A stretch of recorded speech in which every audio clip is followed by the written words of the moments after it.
मारपीट करने की क्या जरूरत थी? केजरीवाल साहब की अमित शाह की दोस्ती किस बात की? किसी औरत के पीछे मोदी जी और होम मिनिस्टर साहब इकट्ठे थे। तो सवेरे मैं जेल में हूँ, मैं इतना सा हूँ। जो 15-15 लाख बांटे थे वो कहाँ हैं? ये मोदी जी अंदर होंगे, केजरीवाल साहब अंदर होंगे। नमस्कार दोस्तों, आयन भारत पर आपका बहुत बहुत स्वागत है। जैसा आप लोग जानते हैं, हम ग्राउंड रिपोर्टिंग कर रहे हैं हर दिल्ली की विधानसभा से और जनता के मुद्दे जानने के बाद हम वहाँ के इन सिटिंग विधायक से भी मिलते हैं, उनकी भी बातें जानने की कोशिश करते हैं। और आज हमारे साथ बैठे हैं चांदनी चौक विधानसभा के in sitting MLA Prahlad sir. इनसे जानेंगे क्या है दिल्ली की जनता के मुद्दे। और देखिए, ये दिल्ली पॉलिटिक्स के अंदर बहुत बड़ा फेस है। आप इसी बात से अंदाज़ा लगा लीजिए कि 5 बार लगातार विधायक आप बने वहीं से, उसी क्षेत्र से। तो सर, सबसे पहला सवाल यही होगा, डायनेस्टिक पॉलिटिक्स नहीं कहेंगे आप इसको, क्योंकि अब आप अपने बेटे को खड़ा कर रहे हैं। एक्चुअल कैसा है, मेरी एज बड़ी हो गई। पार्टी ने मेरे को कहा कि आप अपने पुत्र को खड़ा करो। मैंने ठीक है, ठीक, खड़ा करो। सर, थोड़ा पानी को लेकर भी दिक्कत है। इसको लेकर मुझे मिक्स रिएक्शन मिले, लेकिन मोस्टली लोगों ने यही कहा है कि पानी गंदा आता है और 1-1.5 घंटे के लिए आता है। तो ये किस बात का फ्री पानी? साथ ही हमें 30, 40, 50 इसकी कैनें खरीदनी पड़ रही है पीने के पानी के लिए। बिल्कुल ठीक है। पानी आता है हरियाणा से। हमें नहीं पता किस टाइम पानी वो बंद कर दें, किस टाइम पोल्यूटेड पानी यहाँ भेज दें। जैसे ही ये पोल्यूटेड पानी बहते हैं तो हम लोगों को प्लांट बंद करना पड़ता है। दिल्ली सरकार का प्लांट बंद हो जाता है। आज दिल्ली के अंदर जितनी सप्लाई हो रही है, यहाँ जो 30% भी सप्लाई नहीं हो रही है। 20-25% पानी आपको साफ मिल रहा है। टोटल पानी जितना गंदा है, जिसको हमें आगे जमुना जी से क्लियर करना पड़ेगा। अगर हम उस पानी को आप लोगों को दे दें, पीने के लिए दें, तो कई तरह की बीमारियां पैदा हो जाएंगी। तो इसलिए हम उस पानी को, वाटर सप्लाई रोक रोक के चलती है, उसको साफ उतना ही करती है जितना वो कर पाती है। तो सर, इसका फिर सॉल्यूशन कैसे निकलेगा? अगर आम आदमी पार्टी की सरकार आती है, बाद में फिर बात यही उठेगी कि बीजेपी वाले धांधलेबाजी कर रहे हैं, वो नहीं आने दे रहे पानी, तो फिर सर दिल्ली वालों के लिए सॉल्यूशन कैसे निकलेगा? देखो, हम लोग अपनी हद से पार नहीं जा सकते। हम कोशिश करेंगे आने वाले दिनों के अंदर सेंट्रल गवर्नमेंट को भी लाएंगे। पानी एक ज़रूरत की चीज़ है। और कई दफ़ा केजरीवाल साहब ने सेंट्रल गवर्नमेंट को, वहाँ के प्रधानमंत्री को, वाटर सप्लाई के मिनिस्टर को काफ़ी दफ़ा चलाया, काफ़ी दफ़ा शोर मचाया। मगर उनका तो एम ही यही है कि दिल्ली की सरकार को चलाने में कौन कौन सी रुकावट पड़ सकती है, उस रुकावटों को हम रुकावट डालें। पानी की बात एक बहुत बड़ा दिन है। इससे अलावा और चीज़ें हैं। हर चीज़ में हम सड़क बनाते हैं तो कोई ना कोई चीज़ भंगा हो जाता है। आप ये देखिए, पिछले 5 सालों के अंदर इन्होंने कई दफ़ा दिल्ली की सड़कों को बनाना बंद करवा दिया। आप हमारे पास फंड मिलते हैं, एमएलए का फंड है, वो एमएलए जहाँ मन मर्जी खर्च कर सकता है। एलजी के पास जब फाइल जाती है वो उसको रुकवा देते हैं। 2-2 साल हमारे को फंड नहीं मिलता। जो फंड हमारा रिजर्व फंड है, रिजर्व हमारा एमएलए, वो नहीं मिला। अब के दिल्ली के मुख्यमंत्री और केजरीवाल ने 5 करोड़ एक्स्ट्रा फंड दे दिया। आज 5 करोड़ तो दे दिया, और सड़कें नहीं बन पा रही। कहीं ना कहीं रुकावट लगा के बैठे हैं। ये अब तो पॉल्यूशन का मामला हो गया, 2 दफ़ा पॉल्यूशन का मामला हो गया, सड़क बना ही नहीं सकते। पहले सड़क बनाते हैं तो ऊपर वालों को कह देते हैं कोई ना कोई रुकावट डाल दो कि दिल्ली का काम ना हो। लेकिन सर, जैसे अभी आपने कहा, ऐसी मैंने इंटरव्यू लिया था रविंदर सिंह नेगी जी का, जो पिछली बार चुनाव हार गए थे मनीष सिसोदिया जी से सिर्फ 3000 वोटों से। तो सर, उन्होंने ये वाली बात की थी, जब एलजी साहब फाइल रोक देते हैं तो आपकी सरकार मना नहीं क्यों होता? हमारे बीजेपी की सरकार लाइए, आप फाइल रुकेगी ही नहीं कोई। अगर हम लोग ये कहें कि सरकार हमारी लगाएं तो बीजेपी आगे ही नहीं आएगी। हम लोगों की सरकार आ जाती है तो बीजेपी कहाँ रहेगी? 100% सरकार हमारी आ जाए तो बीजेपी कहाँ रहेगी फिर? और सर, जो केजरीवाल जी के ऊपर ये करप्शन के चार्जेस लगे हैं, आपको लगता नहीं सर इसको लेकर जनता में आक्रोश है और इसका नुकसान होगा आपको? मैं बड़ी एक छोटी सी बात बताना चाहता हूँ। मैं अब एमएलए हूँ, 5 दफ़ा रहा हूँ, मेरे पे कोई एलिगेशन नहीं है। आज अगर जब मैं किसी और बड़ी जगह पे जाऊँगा या कोई बेहतर काम दिल्ली सरकार के लिए जाऊँ ना, मेरे को भी शाम को बंद कर दिया जाएगा, मेरे को ऊपर कोई ना कोई एलिगेशन लगा दिया जाएगा। हमारे अच्छे अच्छे मंत्री जिन पे कुछ नहीं था, उन पे एलिगेशन लगा के बंद कर दिया। अब सिद्धार्थ जैन को देख लो, उसके ऊपर एलिगेशन लगा, मनीष सिसोदिया पे लगा, केजरीवाल जी के पास लगा। जब कोई काम करेगा तो कुछ ना कुछ नुक्स तो निकलता है। कोई दिल से बेईमान नहीं है। सबसे बड़ी बात यह है कि केजरीवाल की पार्टी एक ईमानदार पार्टी है। ईमानदार ना होती तो बस का किराया फ्री, पानी फ्री, बिजली फ्री कहाँ से आ रही है? ये सब होने के बावजूद सरकार प्रॉफिट में जा रही है, सरकार कमाई कर रही है और उनकी सरकार घाटे में जाती नहीं है। सर, बीजेपी वाले तो कह रहे हैं कोई प्रॉफिट नहीं है, कर्ज में जा रही है आपकी सरकार।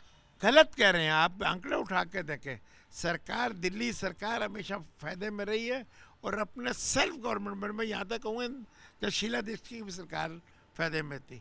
आज इतना पैसा देख कर गरीब लड़कियों को आज जो अनाउंसमेंट हुई है 1,000 रुपया 18 साल के बच्चे को, लड़की को देंगे और इलेक्शन जीत गए तो हम उसको 2100 रुपये देंगे।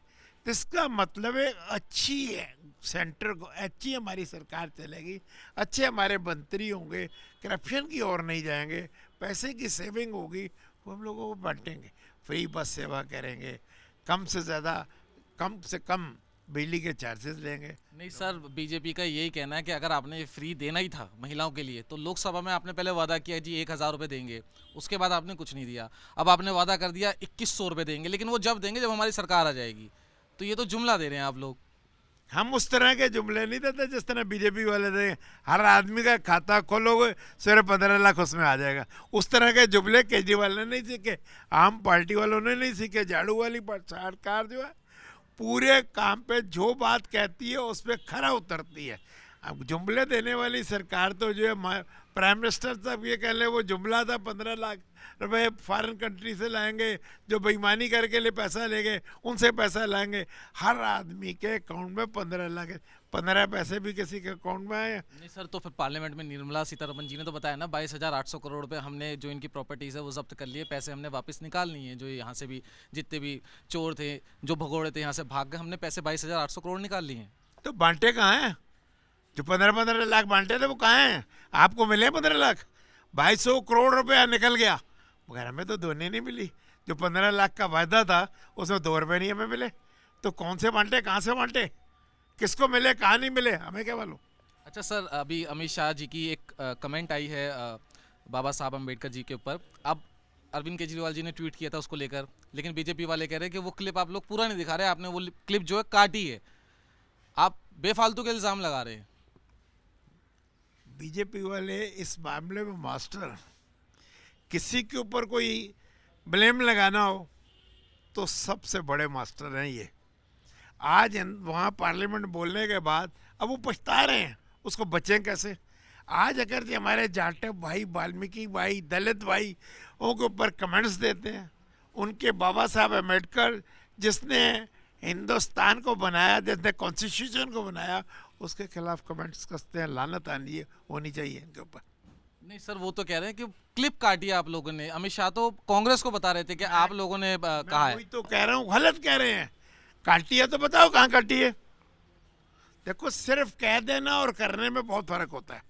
हम कह दें किसी को भी कुछ, आपने कह दिया केजरीवाल चोर था, केजरीवाल शराब के पैसे खा गया, मनोज सिसोदिया के शराब के पैसे खा गया, उनके घरों जैन पैसे के खा गया, 1 रुपया किसी के मकान में से मिला, जर्निया की तलाशी ले ली, उनकी बैंक अकाउंट सील कर दिए, उनके घरों के मकानों को तो सर वो कह रहे हैं ये तो हलाला के थ्रू आप लोग पैसे आप लोगों ने बना लिए हैं, हलाला के थ्रू ट्रांजैक्शंस हो गई हैं, उसको पता लगाना भी थोड़ा मुश्किल होगा। सर वो कहाँ है, पे लाओ ना। किसी के, मेरे पास कुछ निकला नहीं तो मेरे पे किस बात का केस। मेरे घर में कुछ नहीं निकला, मेरे लॉकर में कुछ नहीं निकला, मेरे गांव में लॉकर थे मनीष सिसोदिया के, वहाँ से कुछ नहीं मिला, तो बेईमान किस बात के हो गए। इनसे ईमानदार कोई पार्टी नहीं होगी। आने वाले दिनों के अंदर से ठोक के कहता हूँ, एक दिन वो होगा, ये मोदी जी अंदर होंगे, केजरीवाल साहब अंदर होंगे। अच्छा सर, जनता के बीच में जब हम घूमे तो उनके बिजली के बिल भी आ रहे हैं, पानी के बिल भी आ रहे हैं, तो सर फ्री कैसे हुआ। और आतिशी जी ने, आपको याद होगा, एक बार कहा था कि हाँ बढ़कर बिल आ रहे हैं, हमारी सरकार आएगी तो हम ख़त्म कर देंगे, ज़ीरो कर देंगे। फिर बीजेपी ने कहा ये तो सीधी सीधी धमकी दे रहे हैं, हमारी सरकार बनाओ जब ही ज़ीरो होंगे बिल। नहीं नहीं नहीं नहीं, आप ये देखें हाउस के अंदर कितने बिल आए थे, तो केजरीवाल साहब ने एक स्टेटमेंट दी थी, हम 1 पैसा भी कोई पानी का बिल मत भरे, हम पानी का बिल फ्री रख रहे हैं, फ्री रखें। आज भी मैं कह रहा हूँ आपके माध्यम से, कोई पैसा ना भरे, वो बिल सारे माफ़ होंगे। अनसाइंड बिल, लोगों के साथ अत्याचार नहीं होने देंगे। हिंदुस्तान के अंदर जो भी गरीब आदमी है उसकी हर मुसीबत में अगर कोई सामने आएगा तो आम पार्टी आएगी, झाड़ू वाली सरकार आएगी। अच्छा सर, केजरीवाल जी कहते हैं मैं जादूगर हूँ, मुझे पता है इस अकाउंट्स में जादू कैसे करना है, तो सर क्या छड़ी घुमाएंगे, वो क्या जादू करेंगे, ये बात तो उन्होंने बताई ही नहीं है। क्यों बताएं? वो जो इतना गलत काम कर रहे हैं वो इनके नस दबाने के लिए कुछ तो कहेंगे। ये मोदी जी की नस दबेगी, आप ये देख लेना, मैं भी आऊँ आप भी आऊँ, जिंदगी रही तो ये पता चलेगा। जो अमित शाह जी जो पहले कभी मीसा में बनते, आपको मालूम है, तड़ी पार थे, गुजरात में जा नहीं सकते थे, कितने क्रिमिनल वो हुए या हमारे बंदे क्रिमिनल हुए। जो आदमी जिस स्टेट में ही नहीं जा सकता, आज आप कोई क्राइम करो, 4-5 क्राइम करो तो दिल्ली आउट कर देंगे, उनको गुजरात आउट कर दिया था। तो उस आदमी को दिल्ली हिंदुस्तान का होम मिनिस्टर बनाना कहाँ तक का जस्टिफिकेशन है? कहाँ तक सरकार चलेगी? क्यों सरकार ईमानदार सरकार होगी? वो तो तुम्हारे सामने ईमानदारी के टीके लगा के चलना। अब मैं कहना नहीं चाहता, पार्लियामेंट में ये बहस हुई थी कि किसी औरत के पीछे मोदी जी और होम मिनिस्टर साहब इकट्ठे थे। सर किस औरत के पीछे थे? मैं नाम नहीं लेना चाहता, आपको भी मालूम है, सबको मालूम है। नहीं सर, हमें नहीं मालूम, हम चाहते कि जनता को पता लगे किस औरत के पीछे थे। मेरे पास औरत किसी का नाम बताना मैं अंदर हो जाऊंगा, मैं नाम नहीं बता सकता। कोई आदमी कोई काम, तो आप कुछ काम करके आओ गलत, मैं आपका नाम भी नहीं लूंगा। नहीं तो सर पीछे किस सेंस में थे? सीबीआई पीछे लगा रखी थी, सेंस तो सर क्लियर कीजिए ना, किस सेंस में थे पीछे? अब मैं कुछ कहना नहीं चाहता, आदमी औरत के पीछे किस लिए भागता है वो भी तुम्हें भी अंदाजा होगा। अच्छा सर, यही चीज मैंने रविंद्र इनकी दोस्ती किस बात की है? केजरीवाल साहब की अमित शाह की दोस्ती किस बात की है? अच्छा आप कह रहे हो वो औरत की वजह से है दोस्ती? मैं ये नहीं कहता चाहता, मैं क्यों कहूँ? आज मैं कह के जाऊँ सवेरे मैं जेल में हूँगा, मेरा बेटा भी इलेक्शन नहीं लड़ पाएगा। अच्छा सर, इस एक चीज से ये सवाल भी मेरे दिमाग के अंदर एकदम से ही आया। स्वाति मालीवाल सर राज्यसभा की मेंबर है आम आदमी पार्टी से ही, लेकिन आप उनकी वीडियोस देखिए सर, कालका जी से वो कहती देखिए आतिशी जी कि ये कॉन्स्टिट्यूएंसी ये क्या कर रही है यहाँ पर काम, आम आदमी पार्टी के पीछे वो हाथ धोकर पीछे पड़ी हुई है। क्यों पड़ी? तो सर ये तो आप बताएंगे ना, आप बताओ ना क्यों पड़ी? वो उन्होंने ये कहा ना सर आप लोगों ने मार पिटाई करी और हिंदुस्तान के ऊपर क्राइसिस आते हैं और हम आपको फोकट में मेंबर राज्यसभा बना देते हैं और आप जाके अमेरिका में अपनी बहन के पास बैठ जाते हैं। जब क्राइसिस पार्टी के ऊपर आए हैं तो आप अमेरिका में बैठे हो, केजरीवाल पे क्राइसिस आए हैं, को पार्टी के ऊपर क्राइसिस आए हैं और हम जाके अमेरिका में ऐश लेने, उस आदमी को हम अपने साथ रखेंगे। आप बताओ, आपके घर का कोई बच्चा जिसको आपने पाल पोस के बड़ा किया हो, आपको अच्छी जगह लगाया हो, उस बच्चे को वो आपकी मुसीबत के अंदर आपके काम नहीं आता, अपनी बीवी अपनी माँ के काम नहीं आता, अपने बाप के काम नहीं, उस तक के तो हम छोड़ते नहीं। और ये हिंदुस्तान की इतनी बड़ी लीडर जिसको मुफ्त के अंदर घर में बिठाया, तो सर मारपीट करने की क्या जरूरत थी? वो तो कह रही है कि मेरे साथ मारपीट हुई है और अरविंद केजरीवाल जी वहां पे मौजूद थे उस समय। मैं कह रहा हूँ कहने को कोई कुछ कहे, मैं भी गया था शनिवार को, फर्ज किया मैं शनिवार की बात कर रहा हूँ, वहाँ कोई और भी हो सकता है, थाने के अंदर रिपोर्ट करने गई, मैं भी थाने में था। उस थाने में रिपोर्ट क्यों नहीं की, FIR क्यों नहीं दर्ज की? जब वो गई हैं तो उसी टाइम तक क्यों नहीं की? 2 दिन बाद करने की क्या जरूरत थी? सेम डे करते। अब मैं पिट के गया हूँ तो अभी रिपोर्ट करूँ, 2 दिन बाद क्यों? इसका मतलब किसी न किसी से प्लानिंग हुई, प्लानिंग करके उसको फंसाया गया। अच्छा सर, अब ये बात भी चल रही है, हालांकि अरविंद केजरीवाल जी ने क्लियर कर दिया कि मैं किसी से अलायंस नहीं करूंगा, तो सर ये आपको लगता नहीं डबल स्टैंडर्ड है? लोकसभा में तो आप लोगों ने कांग्रेस के साथ कर दिया अलायंस, अब काम नहीं बना, अब आपको पता है कि कांग्रेस खत्म है बिल्कुल दिल्ली के अंदर, तो अब हम इनके साथ अलायंस नहीं करेंगे, लेकिन अंदरूनी खबर ये भी आ रही है कि अलायंस आप कर सकते हैं। देखो, ये बड़े लोगों की सोच है, केजरीवाल की सोच बहुत बड़ी सोच है, उसके मुकाबले मैं कुछ भी नहीं हूँ। मैं इतना सा हूँ, केजरीवाल बहुत बड़ी सोच रखने वाला आदमी है, सीनियर IRS ऑफिसर है, दिमाग उसका कंप्यूटर दिमाग है, मैं उसका मुकाबला क्या कर सकता हूँ? अगर वो कुछ करते हैं तो हम उनके साथ चलेंगे, जिस तरह के उनकी विचार होंगे हम उनके साथ पे हाँ मिलाएंगे। अच्छा सर, डीटीसी को लेकर भी कहा जा रहा है कि पहले 25,000 बसें थी, बहुत सारी बसें थी, अब केवल 2-2,500 रह गई हैं, जल गई हैं बसें। अभी मैं कुछ कह दूंगा तो सवेरे मैं अंदर हूँ। देखो हमारा मंत्री जो जब बसें लेके आया था उसको बंद कर दिया आपने।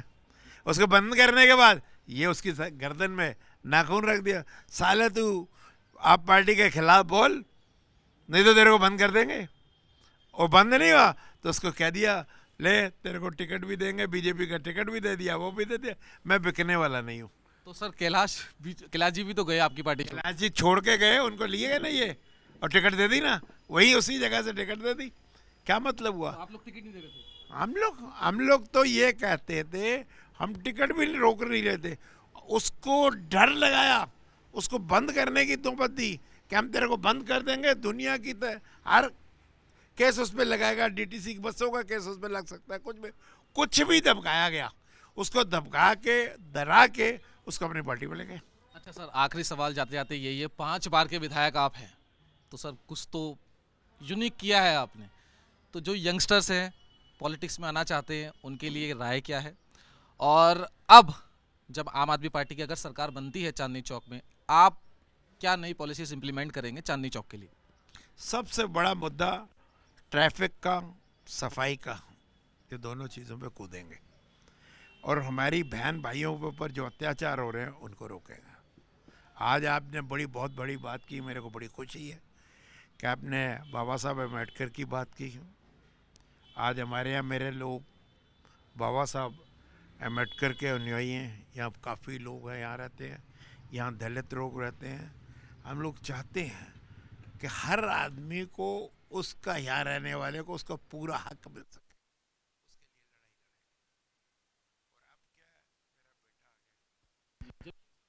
हम दोनों बाप बेटा मिलकर अपने एरिया की सेवा करेंगे और एरिया के लोगों को राहत देंगे।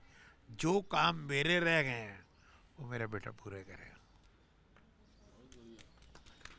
तो दोस्तों, ये थे प्रहलाद सिंह साहनी जी। बेबाक तरीके से इन्होंने हर सवालों का जवाब दिया।